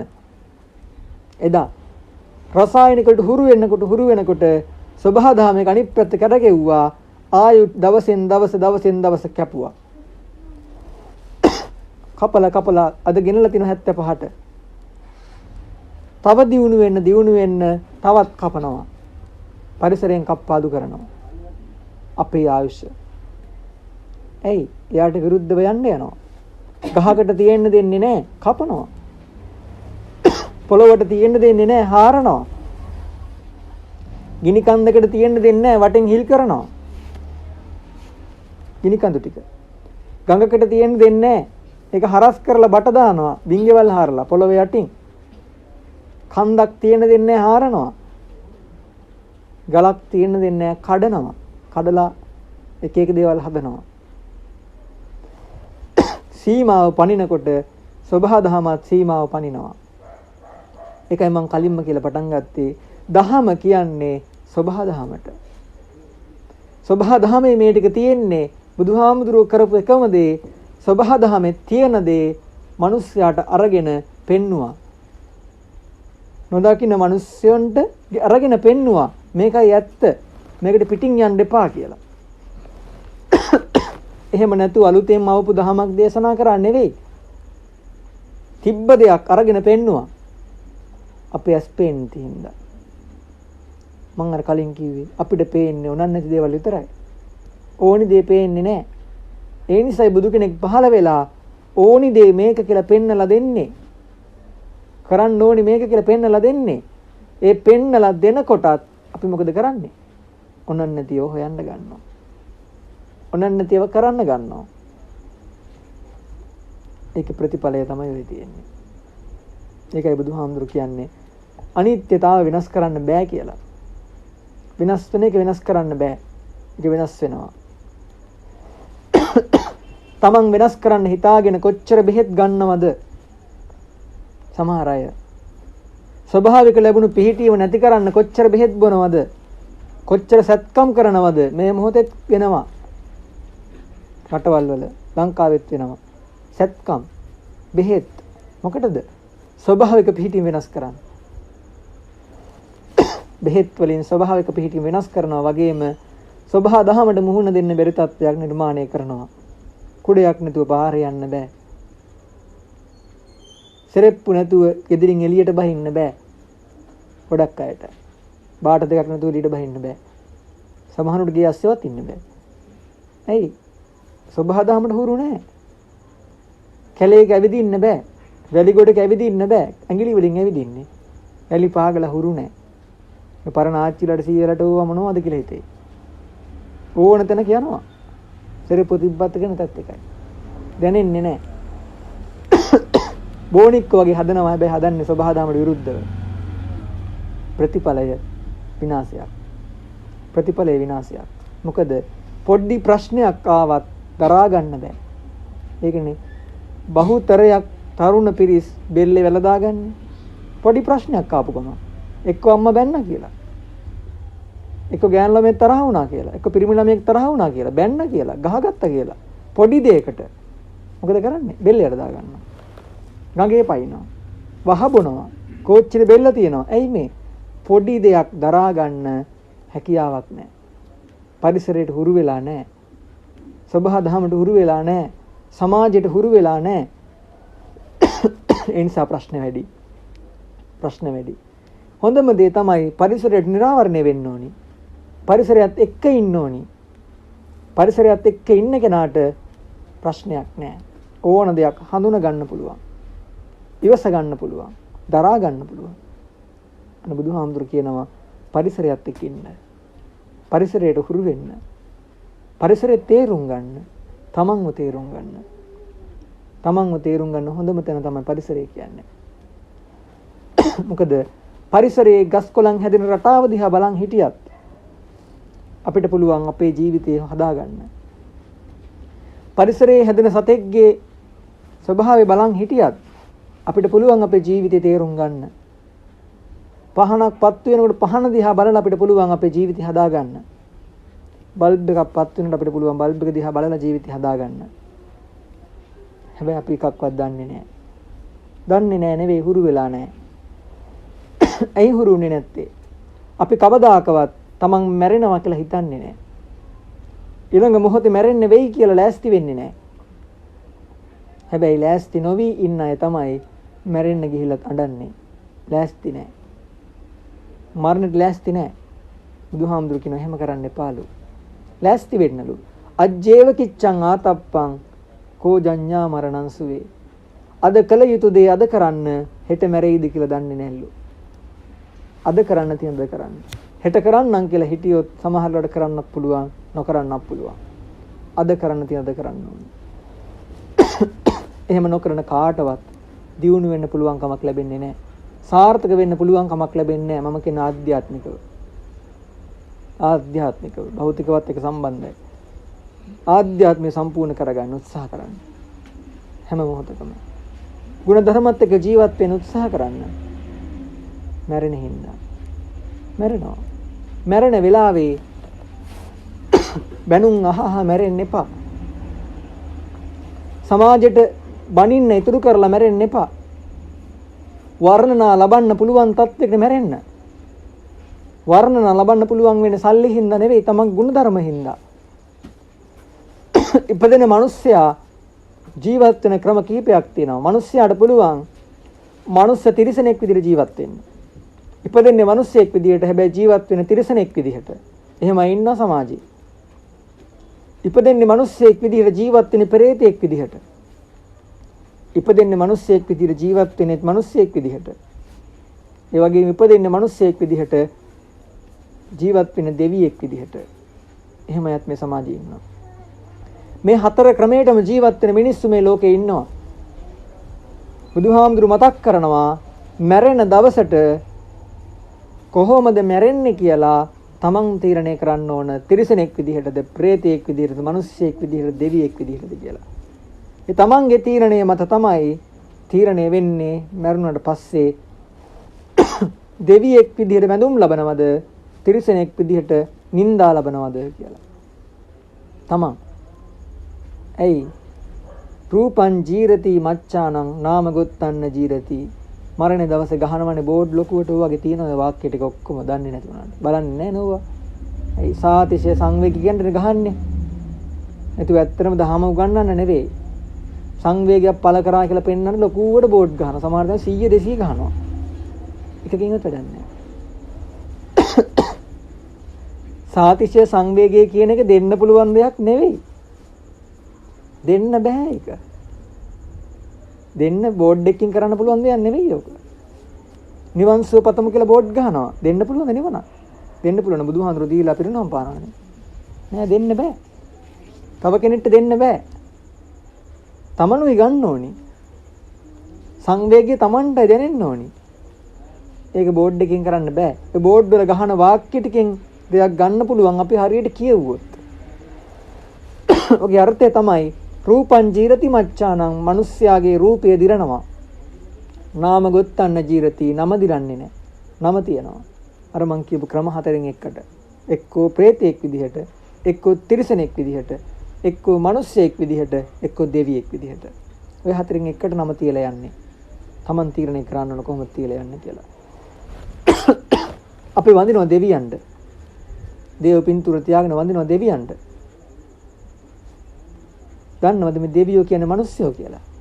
දෙවියෝ කියන්නේ මිනිස්සුયો. මිනිස්සු. මිනිස්සුන්ට තමයි මේ දෙවියෝ කියලා වඳින්නේ දන ගහලා, පූජා වට්ටි දීලා. ඇයි? එයාලා මැරුණේ මිනිස්සු විදිහට නෙවෙයි. මැරුණේ දෙවිය විදිහට. මැරෙනකොට දෙවියෝ විදිහට මැරුණ හින්දා අද මිනිස්සු දන ගහලා වඳිනවා දෙවියෝ කියලා. පළතුරු දීලා වඳිනවා, සුවඳ දීලා වඳිනවා, ආහාර දීලා වඳිනවා. ඇයි? මැරුණේ දෙවියෝ විදිහට. පත්තින දෙවියෝ කියලා වඳිනව නේද? ළඟම තියෙන දේවාලනේ පත්තින දෙවියෝ. ඇයි වඳින්නේ? එයා කරපු දෙයක් හින්දානේ. පතිවෘතා දහම හින්දා වඳිනවා. දෙවියෝ කරපු දෙයක් නෙවෙයි. මනුස්ස කාන්තාවක් කරපු දෙයක්. ගැහණු කෙනෙක් කරපු දෙයක්. අද වඳිනවා දන ගහලා. බලන්න කොච්චර සංඛ්‍යාවක් දවසට වඳිනවද කියලා.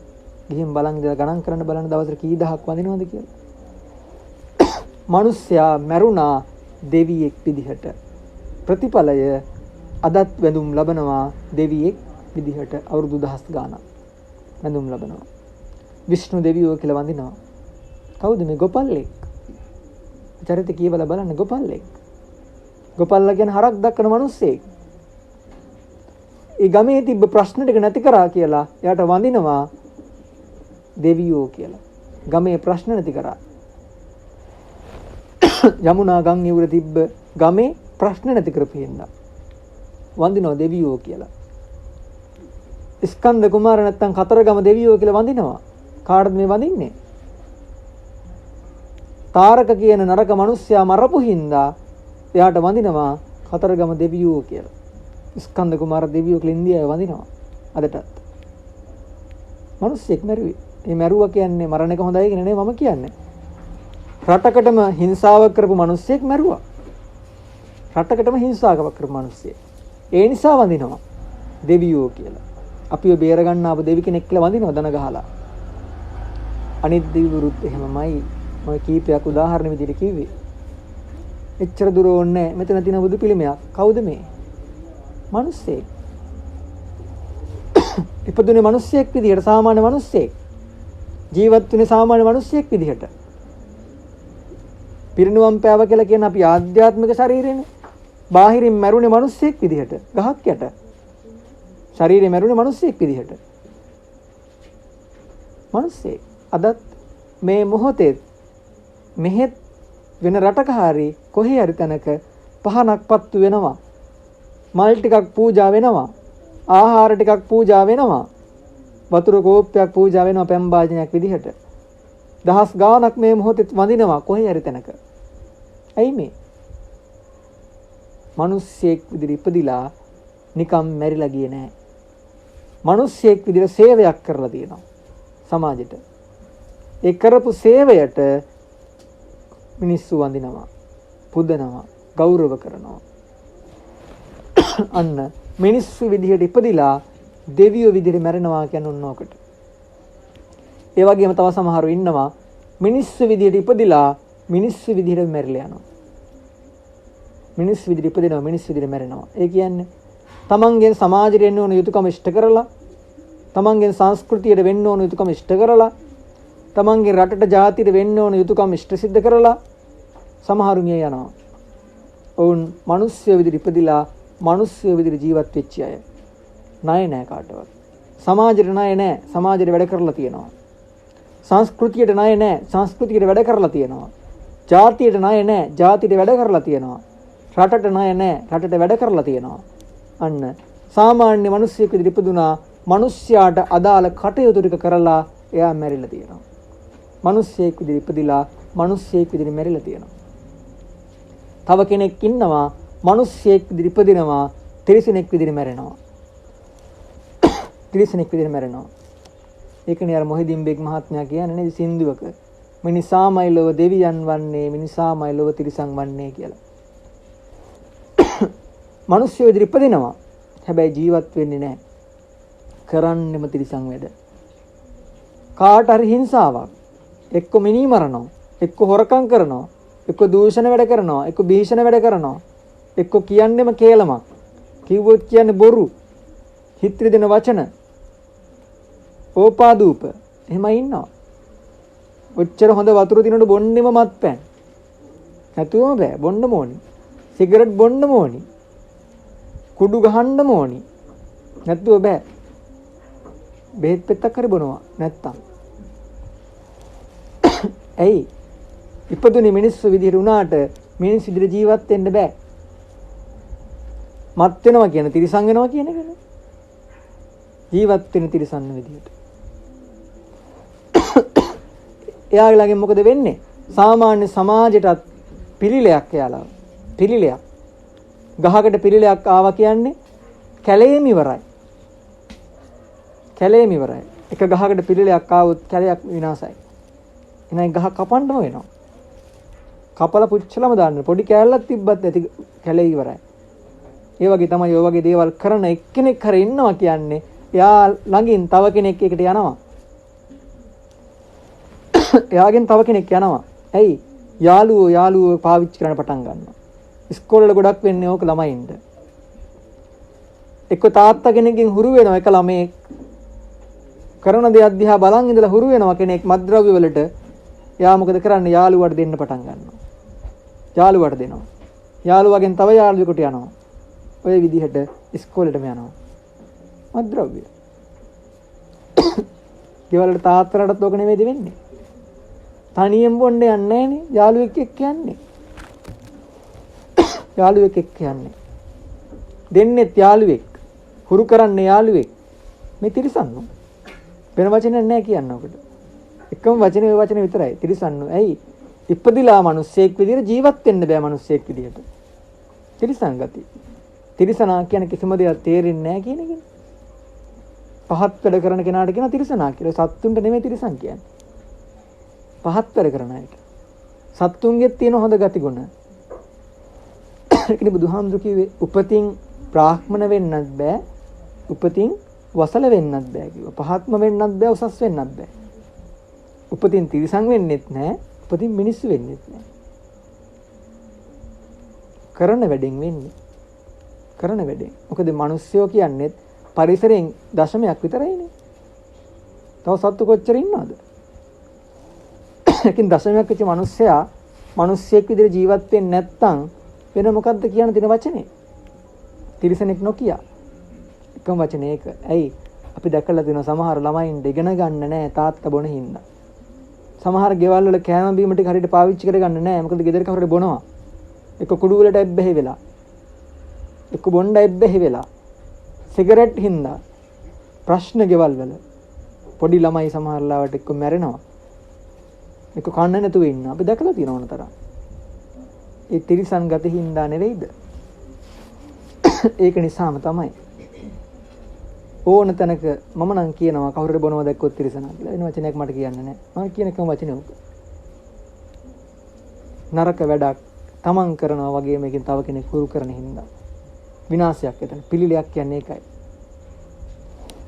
බුදුහාමුදුරු කිව්වා යාලට මිනිස්සු විදිහට ඉපදිලා තිරිසන් විදිහට මැරෙනවා කියලා. ඔකත් පැත්තකින් තියන්නකෝ. උදේට වැඩට යනකොට කකුල් දෙකෙන් ගිහිල්ලා කකුල් හතරෙන් ගෙදර එනවා නම් වෙන වචනයක් නෑ නේද කියන්නේ. ගොඩක් ගෙවල් වල එහෙම නෙවෙයිද? බොන අය ගොඩක් ඉතින් බණ අහන්න ඉන්නේ ගෑනු අයනේ. පිරිමි අය ඉන්නේ නෑ. ඒ හින්දා බොන එක ගැන කියලා වැඩකුත් නෑ. ඇත්තටම බැලුවොත් එහෙම. සමාජ ගෑනු අය වැඩි වෙනවනේ. ඇයි වැඩි වෙන්නේ? ගොඩක් පින් කරන්නේ ගෑනු කට්ටිය ඉන්නේ. ගෑනු කට්ටිය වැඩි. වැඩි වෙන්නේ පින් කරන වැඩි. ඉතින් යාර තමයි ආයේ මනුස්ස ලෝකෙට එන්නේ. අනිත් අය ඉතින් අපාය අනිත් අය වැඩි. අපාය අනිත් අය වැඩි. ඇයි? පව් කරන්නේ නැහැ. වතුර වුණා පුතේ. එතකොට අපි ඔය දේ කරන එකේ ප්‍රතිවිපාක චුට්ටක් හිතලා බැලුවොත් එහෙම බොන එකේ ප්‍රතිඵල විතරයි මම කියන්නේ. චුට්ටක් හිතලා බලන්න මොකද වෙන්නේ කියලා. දවසකට බෝතලයක් බොන මිනිස්සෙක් කියලා හිතන්නකෝ. බෝතලේ ගාන මං හිතන්නේ මේ අයවැයෙන් වැඩි කරා 1700ට හෝ 1800ට. මගේ මතකෙ හොඳට වැඩි වෙන්නත් පුළුවන්. 1500 කියලා හිතන්න දවසට 1500ක් වියදම් කරනවා. බොන්න. මාසෙට කීයක් වියදම් කරනවද? මාසෙට කීයක් වියදම් කරනවද? 45000ක් වියදම් කරනවා. බොන්න.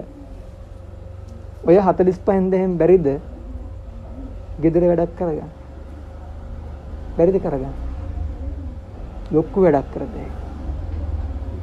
ලොකු වැඩක් කරන්න පුළුවන්. ඕක පොතක දැම්මත් හදිස්සියකට ගන්න තියෙනවනේ රජයෙන් 5000 දෙනකන් ආයෙ ඉන්න ඕනේ නැහැ නේද? 5000ම තියෙනවනේ එතන 8ක්. 9ක් තියෙනවා. 5000 9ක් තියෙනවා. මාස 9කට තියෙනවා 5000. ඒ වගේ අවුරුද්දක් බිව්වොත් අවුරුද්දක් ඕනේ මාස 10ක් බිව්වොත් කීයක්ද? ලක්ෂ 4යි ගාණක් වැටෙනවා. පොතක දැම්මත් පොඩි ලොකු ගාණක් එනවා. පොතක දැම්මත් ඔය බොනේ ගැන විතරයි මං කිව්වේ. සිගරටුත් එහෙමයි. 60 70ද කොහොමද මං හිතන ගාණ 80ක් දන්නෙත් නැහැ. 70ක 80ක් එනවා. සිගරට් බොන මිනිස්සයා දවසට එකක් බොන්නේ නැහැ කවදාකවත්. අඩුම 4ක්වත් බොනවා. සිගරට් බොන අය. එතනත් කීයක්ද? 500කට ආසන්නයිනේ. 500කට ආසන්නයි දවසට. මම කොච්චර අපරාධයක්ද කියලා. මාසෙට යනකොට කොච්චරද? අවුරුද්දට යනකොට කොච්චරද? අවුරුදු 10ක් බිව්වොත් කොච්චරද? කාර් එකක් ගත්ත හැකි. ගෙදෙට්ට.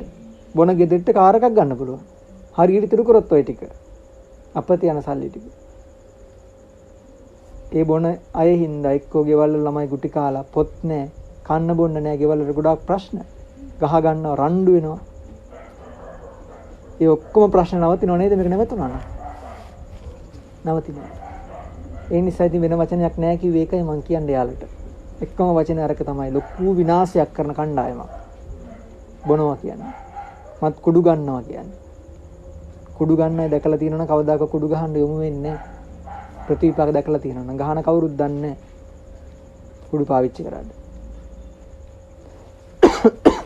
තප්පරයක සතුටක් ලබන්න ලොකු විනාශයක් කරගන්නවා. ලොකු විනාශයක් කරගන්න.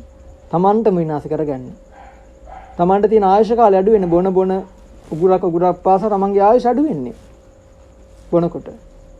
සිගරට් එක පාවිච්චි කරන්න මම දැක්ක පරිශ්‍රණයක් කරලා තියෙනවා පුළුම් පුරවලා බෝතලයකට සිගරට් එකක් පත්තු කරලා බලනවා කොච්චරක් දුම් ඇතුළට යනවද කියලා. කීපයක් පත්තු කරන පුළුන් ටික ඔක්කොම කළු පාටයි. සිගරට්. පෙන්හළු වල ආය කතා කරන්න දෙයක් නැහැ. සිගරට් බොන කෙනාගේ කොච්චර ලෙඩෙක්ද? විඳවනවනේ. තමන් විඳවනවා. විඳවන එක වහන තවත් බොනවා. ගොඩක් අය වේදනාව නැති කරගන්න ආයෙ බොන්න වෙනවා. විඳවනවා. බෙහෙත් කොච්චර අහුරු පිටින් බොන්න වෙනවා.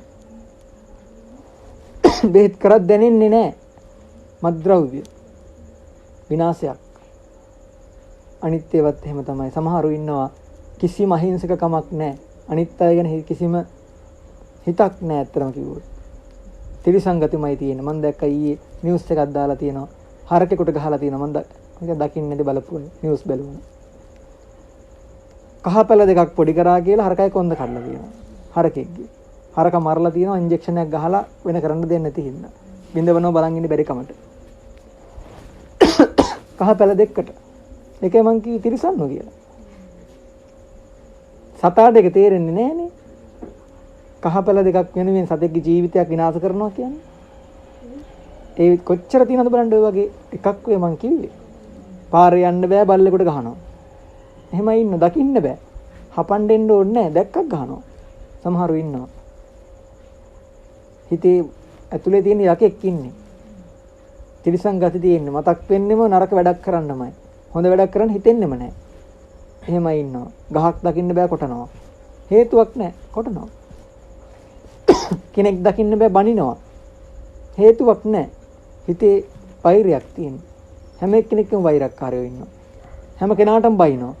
හැම කෙනත් එක්කම රණ්ඩුවක පැටලෙනවා. එහෙමයි ඉන්න ඕන තරම්. අන්න යාලට කියපු එකම වචනේ බුදුහාමුදුරුවෝ මිනිස්සු විදිහට ඉපදිලා තිරිසන්නු විදිහට ඉන්නවා කිව්වා. තිරිසන්නු කිව්වා යාලට. තව සමහරු ඉන්නවා මිනිස්සු විදිහට ඉපදිලා ප්‍රේතයෝ විදිහට මැරෙනවලු. ප්‍රේතයෝ විදිහට. ඒ ප්‍රේතයෝ විදිහට මැරෙනවා කියලා කියන්නේ. අනවශ්‍ය දේවල් කරලා මැරෙනවා කියන්නේ. අනවශ්‍ය දේවල් කරලා. අවශ්‍ය දෙයට මුල් තැන දෙන්නේ නැහැ. අනවශ්‍ය දෙයට මුල් තැන දෙනවා. ගොඩක් ගෙවල් ලෝක තියෙනවා. ටීවී එකක් ඕනි. හැබැයි සල්ලි තියෙන විදිහට නෙවෙයි ටීවී එක ගේන්නේ. කමට පේන්න ටීවී එක ගේන්නේ සමහර අය. ඒකෙන් මොකද වෙන්නේ? Taman තවත් දුප්පත් වෙනවනේ. Taman ළඟ සල්ලි නැතු වෙනවා. වැරදි ඒවා. ඇයි? අවශ්‍යතාවයට මුල් තැන දෙන්න ඕනේ. ගෙවල් වල. එතකොට ප්‍රශ්න නැහැ. මිල මුදල් වල ප්‍රශ්න ඉතුරු වෙන්නේ නැහැ. අවශ්‍යතාවයට මුල් තැන දෙනවා නම්. අනිත් ගෙදරයි මොනවා කරත් අපිට වැඩක් නැහැ. ඊර්ෂ්‍යාවත් ඇහැරලා අපේ ගෙදරට අවශ්‍ය දේ අපි කරන්න ඕනේ. ඒක පුරුදු වෙනවා නම් ගෙවල් වල මිල මුදල් එකතු වෙන්න පටන් ගන්නවා. ඒ විතරක් නෙවෙයි හොඳට හිතන්න. අපි දවසකට මාසෙකට කොච්චරක් අනවශ්‍ය වියදම් කරනවද කියලා. හදලා බලන්න. කරන වියදම් පොතක ලියන්න. අද ඉඳන් කරන්න. කරන වියදම් ඔක්කොම ලියන්න පොතක. ඒකල පස්සේ හැරිලා බලන්න මාස ඉවර වෙනකොට කොච්චරක් අනවශ්‍ය වියදම් කරලා තියෙනවද? ඇයි එහෙම කියන්නේ? ගෙදර මල් පාත්තිය බැරිද ගෙදර හදාගන්න එළවලු පැල ටිකක්? බැරිද හදාගන්න? පුළුවන්. එළවලු ටික කඩෙන් ගන්න ඇයි එහෙනම්? ගිනි ගණන් කියලා කඩෙන් ගන්න ඇයි එහෙනම්? මල් පාත්තිය හදන්න පුළුවන් මල් ගහක් විදියට ලස්සනට. ඉස්සර ගෙවල් වල ආච්චිලා දන්නවා. ඉස්සර ගෙවල් වල පිටින් ගේන්නේ කුඹුර නැති මිනිස්සයා හාල් ටික ගේනවා. නැත්තම් ගේන්නේ ලුණු විතරයි. පිටින් ගෙන ලුණු විතරයි. පරණ ගෙවල් වල හොයලා බලන්න. දැන් ගෙදරක ගේන්නේ නැත්තේ මොනවද කියලා යහන්න ඕනේ. ගේන්නේ මොනවද නෙමෙයි ගේන්නේ නැත්තේ මොනවද? පිටින්. ඔක්කොම පිටින් සල්ලි වලට ගේන්නේ. ඔය නිකන් තියෙන ඉඩක මිදුලේ පැත්තකින් කොම්පෝස්ට් පොහොර ටිකක් දාලා කොළ රොඩු ටිකක් දාලා පස් වලින් වහලා මිරිස් ඇට දෙකක් දාලා තියන්න බලන්න. හරියට මිරිස් ගහ හදාගත්තොත් මිරිස් 250ක් සතියකට කඩා ගන්න පුළුවන්. සතියක් ඕනේ නැහැ. සති දෙකක් කියමුකෝ. සති දෙකකට මිරිස් 250ක් කඩා ගත්ත හැකි. එක ගහකින්. හරියට හැදුවොත්. වුමනාවෙන් හැදුවොත්. මාසෙට 500යි. අය කඩෙන් ගේන්න ඕනද ගස් පහක් හදාගත්තොත්? ගෙදර. මිරිස් ගස් පහක් ඔය පෝච්චිය පහක හදාගත්තොත් බිමම ඕනෙත් නැහනේ. ඉඩ නැත්තම් පෝච්චියක හදනවා. මල් පෝච්චියක හැදුවොත් මිරිස් ගස් පහක් මාසයක් ගියාට පස්සේ ආයේ කඩෙන් මිරිස් ගේන්න ඕනි නැහැ. මිරිස් කිලෝ එක 900 ගාණක් නේ. කඩේට දුන්නත් කීයක් හම්බ වෙනවද? ගස් පහක් හයක් හදාගෙන එතනත් ලාභෙකුත් තියෙනවා. ගෙදර පාවිච්චියට ගන්න පුළුවන්, ලාභෙකුත් ගන්න පුළුවන්. පොඩි වැඩක්. දවසට විනාඩියක් ඇති ඔකට කරන්න. ඔය වැඩේට. දවසට විනාඩි 5ක් වෙන් කරන්න ඕකට. මොකටද? ගෙදර එළවඩුවක් හදන්න. ඉස්සර කරපිංචා කොලේ කඩෙන් ගේන්නේ නැහැ. ගෙදර වත්තේ කරපිංචා ගහක් තියෙනවා. පරණ ගෙවල් වල ගම්බද ගෙවල් වල අදටත් තියෙනවා. කරපිංචා ගහ තියෙනවා. ගෙදර. බෙහෙත් ගහපු කරපිංචා ගේන්න ඕන නැහැ. කල් තියාගන්න බෙහෙත් ගහන්න ඕනේනේ. කඩවල බෙහෙත් ගහනවා කල් තියාගන්න. කල් තියාගත්ත කරපිංචා ගේන්න ඕනේ නැහැ. කරපිංචා වලින් කරන්නේ විස බීජ නැසන එක. හැබැයි බෙහෙත් ගැහුවට පස්සේ වෙන්නේ විස බීජ ඇතුල් කරන එක. කඩෙන්. ගෙදර හදාගන්න කරපිංචා පැලයක්. මාසෙයි 2යි 3යි ඊට පස්සේ කඩෙන් ගේන්න ඕනෙම නැහැ. කරපිංචා ගෙදර තියෙනවා. ලොකු ඉඩක් කියන්නේ රම්පේ ගහක් හදාගන්න ගෙදර. එළවලු ටික හදාගන්න ගෙදර. දවසට එක ඇටයක් ගෙනත් දාන්න. බුදුහාමුදුරු කියනනේ මෙන්න මෙහෙම හම්බෙන ආදායම වියදම් කරන්න ඕන ක්‍රම 3ක් තියෙනවලු. ඒකේන භෝගේ බුඤ්ජෙය්‍ය ද්විහි කම්මං පයෝජ්‍යයේ චතුත්තංච නිදාපේය ආපදාසූ භවිස්සති කියනවා. මොකද්ද මේ කියන්නේ? ඒකේන භෝගේ බුඤ්ජෙය්‍ය හම්බෙන ආදායම කොටස් 4කට කඩන්නලු. හම්බෙන ආදායම කොටස් 4කට කඩන්නලු. ඒකල්ලා ඒකෙන් එකක් අරගෙන gedara වියදම් පරිමහ ගන්නලු. gedara වියදම් පරිමහ ගන්නලු කොටස් 4කට කඩලා එකකින්. මුල් දවසල අමාරුයි. හැබැයි හුරුුණාට පස්සේ හරියනවා. කොටස් එකකින්. ද්විහි කම්මං පයෝජේ කොටස් දෙකක් අරගෙන මුදල් එන ක්‍රමයක් හදන්නලු. මුදල් ඉතිරි වෙන ක්‍රමයක් හදන්නලු. කොටස් දෙකකින්. චතුත්තංච නිදාපේය හතරවෙනි කොටස ඉතුරු කරන්නලු. වියදම් කරන්න එපාලු. ආපදාසු භවිස්සති කරදරයක් ආපු දවසට ගන්න. දැන් අපි නිකන් හදලා බලමු. gedara වියදමට හම්බ වෙනවා කියලා හිතන්නකො දවසට රැකියාවෙන් 1000ක්. දවසට 1000ක් හම්බ වෙනවා කියලා හිතන්නකො. ඔය 1000 බෙදන්න කියනවා 4ට 250 ගානේ. අද කාලේ බැලුවොත් නම් අමාරුයි. ඒ හින්දා අපි මාසෙ වියදම හදමු. මාසෙ ගත්තොත් 30000ක්නේ. 30000න් පුරුදු වෙන්න පළවෙනි සතිය. කියන්නේ 10 5ක්. 7ක් කියලා ගන්නකො 7000යි. පළවෙනි සතිය 7000න් ගෙදෙට්ට අවශ්‍ය කරන ටික ගේන්න ඕනේ. පළවෙනි සතියේ වියදමෙන් සම්පූර්ණයෙන් ගෙදෙට්ට අවශ්‍ය දේවල් ගේනවා. අනවශ්‍ය දේවල් නෙවෙයි, අවශ්‍ය දේවල් ටික. සෙන් පවුඩර් වගේ දේවල් නෙවෙයි. රෙදි තියෙනවනේ, තියෙද්දි රෙදි ගන්නවා කියන එක නෙවෙයි මේ කියන්නේ. ගෙදර අවශ්‍ය දේවල්. අනවශ්‍ය දේවල් නෙවෙයි, අවශ්‍යම දේවල් ටික. පළවෙනි සතියේ ගන්න ඕනේ. දෙවෙනි සතියේ වියදමයි, තුන්වෙනි සතියේ වියදමයි මොකද කරන්න ඕනේ? ආදායමක් හදන්නලු. ඔන්න මං කලින් කිව්වා හදන විදිහ. මොකද්ද? ඒ සතියේ වියදමින් අපිට පුළුවන් ගෙදර දෙයක් හදාගන්න. ඒ වියදම කරලා පැල ටිකක් ගේන්න පුළුවන්. අට ටික ගේන්න, පොහොර ටික ගේන්න, පෝච්චි ටික ගේන්න. ඒවට ඒ වියදම දාන්න පුළුවන්. සති දෙකක් මොනෙත් නෑ. එක සතියක සල්ලිත් ඇති. ඔය ටික ගේන්න. ගෙනෙල්ල හදනවා. ඒ සල්ලි ඉවරයි. අන්තිම සතියේ සල්ලි ටික පොතක දාලා ඉතුරු කරනවා. දෙවනි මාසේ එනකොට මේක වෙනස් වෙනවා. කොහොමද වෙනස් වෙන්නේ? පළවෙනි සතියේ වියදම් කරපු වාගෙන් කොටසක් ඉතුරු වෙන්න පටන් ගන්නවා. ඇයි? එලෙවලු ටික ගෙදර හැදිලා. ඒ වියදම ඉතුරු වෙන්න පටන් ගන්නවා. අන්න ගෙදරට 7000ක් මාසෙට වියදම් කරා නම් 7000 5000 දක්වා අඩු වෙලා. එලෙවලු ටිකේ සල්ලි ඉතුරුයි. 5000 දක්වා අඩු වෙලා තියෙනවා.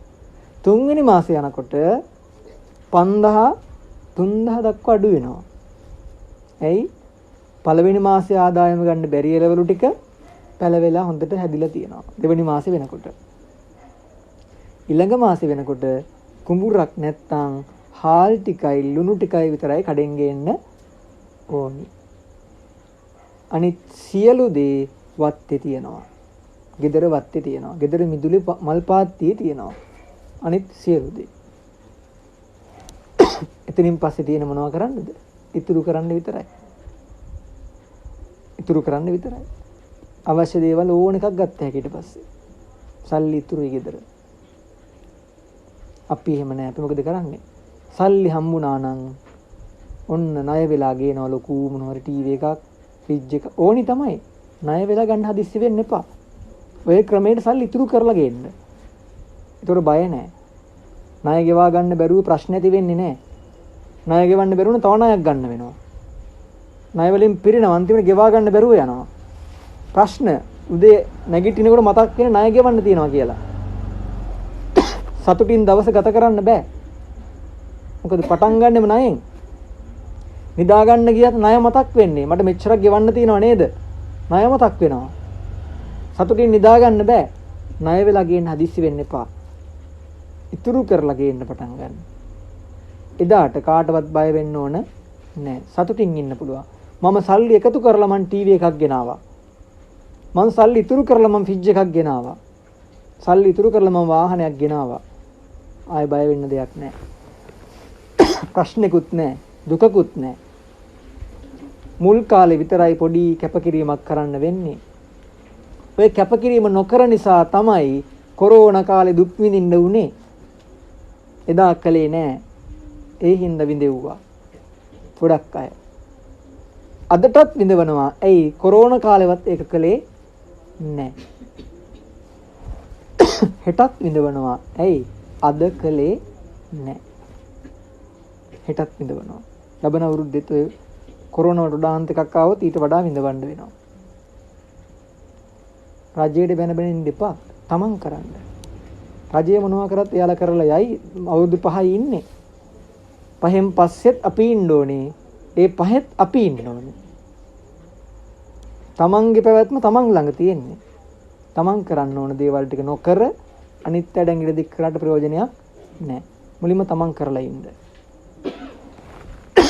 ඒකයි බුදුහාමුදුරු කිව්වේ අජ්ජේව කිච්ඡං ආතප්පං. අද පටන් ගන්න. අද පටන් ගන්න. හෙට මං කරන්නම් කියලා කල් දාන්න එපා.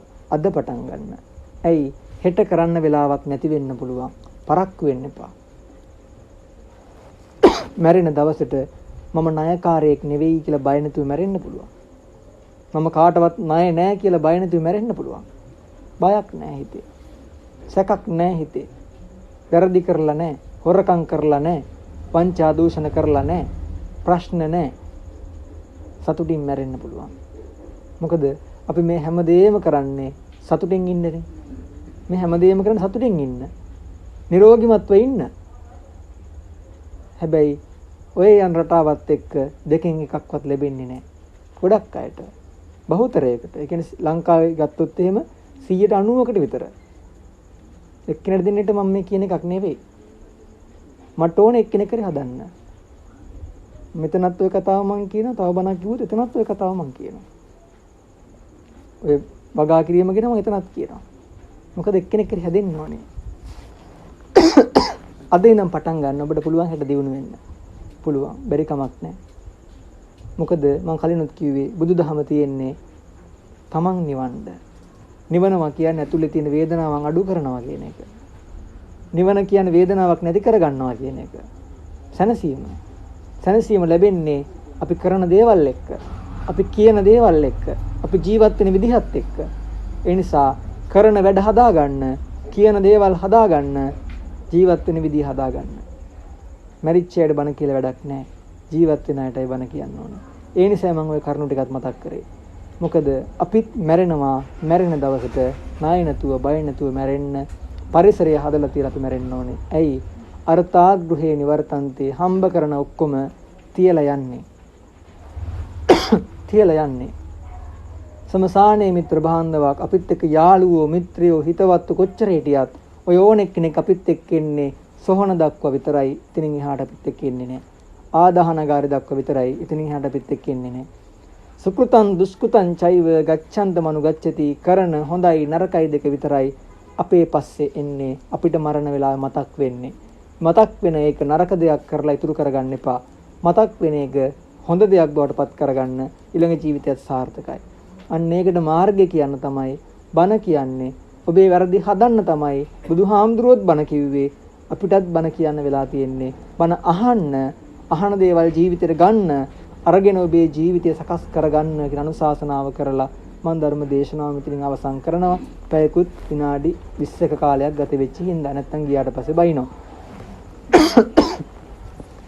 කෙසේ නමුත් ඔබ දැන් කල්පනා කරගන්න ඔබේ නිවාස ස්ථානයේට භික්ෂුන් වහන්සේ නමක් වැඩම කරවගෙන දීර්ඝ කාලයක් පුරාවට ධර්ම දේශනාවක් දේශනා කරවලා පන්සිල් සමාදන් වෙලා ධර්ම දේශනාවන් ශ්‍රවණය කරලා බොහෝ පින් කුසල් සිද්ධ කරගන්න උත්සාහ කරා යොමු වුණා.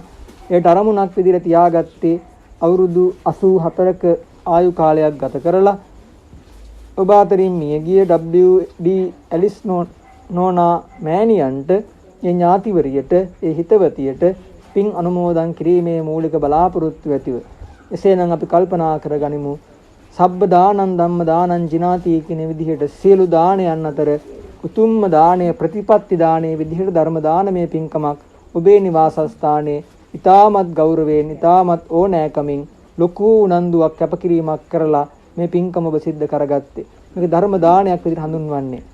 අපිට දාන දෙන්න පුළුවන් ඕනෑ තරම්. කෑම බීම දෙන්න පුළුවන්, ඇඳුම් පැළඳුම් දෙන්න පුළුවන්, ඉදුම් හිටුම් දෙන්න පුළුවන්. නමුත් බුදුහාමුදුරු ගන්නන්නේ මේ සියලුම දානයන් වලට වඩා උතුම්ම දාණය තමයි ධර්ම දාණය දෙන එක. මොකද මේක ප්‍රතිපත්ති දානයක්. ප්‍රතිපත්ති දානයක් කියන්නේ කවුරු හරි කෙනෙක් වැරද්දෙන් මුදවන්න උත්සාහ කිරීමේ ප්‍රතිඵලයක් විදිහට. සබ්බ දානං ධම්ම දානං ජිනාති. සබ්බං රතින් ධම්ම රතින් ජිනාති. සියලුම සම්බන්ධතා අතර උතුම්ම සම්බන්ධය තමයි ගුණධර්මත් එක්ක තියෙන සම්බන්ධතාවය. සබ්බං රසෝ ධම්ම රසෝ ජිනාති. සියලු රසයන් අතර උතුම්ම රසය බවට පත් වෙන ධර්ම රසය. මොකද ඒ තුලින් හිතේ සනසීමක් ඇති කරන හින්දා. එතකොට ඒ සනසීම ඇති කරන ඒ සුවය ගෙන දෙන උතුම්ම ධර්ම දානමය පින්කමක් ඔබේ නිවසේ මේ මෑණියන් මෙලිවෙන් සිද්ධ කරගත්තා කියන සතුට ඔබ ඇති කරගන්නට ඕනි. ඒ සතුට තමයි පිනක් බවට පත් වෙන්නේ. ඒ පත්වන්නා වූ පින අපි කල්පනා කරමු. ඒ දින 6කට පමණ පෙර මිය ගිය WD ඇලිස් නෝනා මෑණියන්ට ඒ ඥාතිවරියට ඒ හිතවතියට මේ පින් අපි අනුමෝදන් කරනවා. අනුමෝදන් වෙත්වා මේ පින් ලබාගෙන දුකටපත් වෙලා ආනන්ද දුකින් අත මිදෙත්වා සැපයටපත් වෙලා ආනන්ද සැප වඩා වර්ධනය කරගනිත්වා ප්‍රාර්ථනීය උතුම් නිවනින්ම සැනසීම පිණිස ඒ ඇලිස් නෝනා මෑණියන්ටත් ඔබ නමින් මිය පරලොව ගියා වූ සියලු ඥාතීන්ටත් මේ පින් අපි අනුමෝදන් කරමු. අනුමෝදම්ම වෙත්වා කියන අදහසින් සාදුකාරයක් පවත්වලා පින් අනුමෝදන් කරමු. ඒ වගේම මේ ලෝකය සම්බුද්ධ ශාසනය ඔබ හැම දිනාගේම ජීවිතාදී ආරක්ෂා කරන සියලු දෙවියෝ මේ පින් අනුමෝදන් වෙත්වා. දෙවියන්ගේ දිව්‍ය ආත්ම භාවයන් සපවත් කර ගනිත්වා. දෙවියෝද ප්‍රාර්ථනීය උතුම් නිවනින්ම සැනසෙන්නට හේතු ශක්තියම ලබත්වාය කියන අදහසින් සාදුකාරයක් පවත්වලා දෙවියන්ටත් පින් අනුමෝදන් කරමු. අවසාන වශයෙන් මේ පින් දහම්මේ නිරත වුණ යලිස්නෝනියා මෑණියන්ගේ දුවදරුවන්ට ඥාති හිතයිශීන්ට අසල්වාසීන්ට ඇතුළු මේ හා සම්බන්ධ වුණ ලොකු කුඩා ඔබ හැම කෙනෙක්ටමත් උතුම් ත්‍රිවිධ රත්නයේ ආශිර්වාදය දෙවියන්ගේ දේව රැකවරණය ලැබේවා. කායිකව මානසිකව නිදුක් බව නිරෝගී බව චිරජීවනයේ උදා කරගන්නට අවශ්‍ය කායික මානසික ශක්තිය ධෛර්ය වාසනාව උදා වේවා. බෞද්ධයන් වශයෙන් ප්‍රාර්ථනා කරන උතුම් නිවන පිණිස මේ කුසල් හේතු වාසනාම වේවා කියන ප්‍රාර්ථනාවෙන් වැඳ ගමු.